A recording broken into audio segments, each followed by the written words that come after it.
पकौड़े वाला। गोपालपुर गांव में शंभू नाम का एक पकौड़े वाला था। वह बहुत ही स्वादिष्ट पकौड़े बनाता था। उसकी दुकान बहुत प्रसिद्ध थी। दूर दूर से पकौड़े खाने लोग शंभू की दुकान पर आते। शंभू की दुकान बहुत पुरानी हो चुकी थी। वह उसकी मरम्मत कराना चाहता था, लेकिन उसके पास पैसे नहीं थे।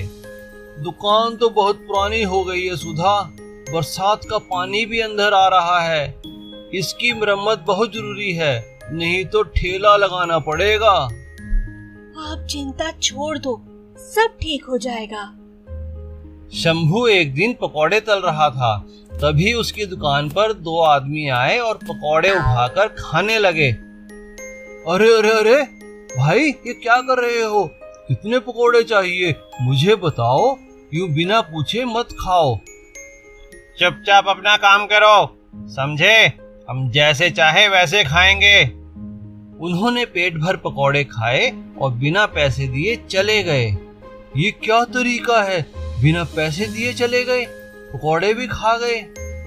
अब हर रोज ऐसा ही होने लगा। दोनों बदमाश शंभू की दुकान पर आते, पेट भर पकौड़े खाते और चले जाते। शंभू को बहुत नुकसान हो रहा था, लेकिन उसे कुछ समझ नहीं आ रहा था कि कैसे इन बदमाशों से अपनी जान छुड़ाई जाए। दोनों बदमाश पूरे गांव में बदनाम हो चुके थे। वे हर किसी दुकान पर जाते, बिना पैसे दिए डरा धमकाकर सामान उठा लेते। एक दिन दोनों उस गांव के जमींदार के यहाँ गए।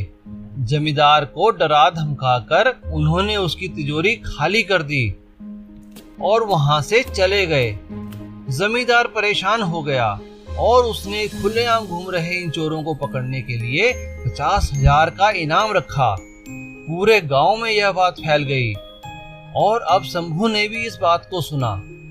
सुनती हो, जमींदार ने 50,000 का इनाम रखा है दोनों बदमाशों पर, जो हर रोज हमारी दुकान पर आते हैं। हमें कुछ करना चाहिए।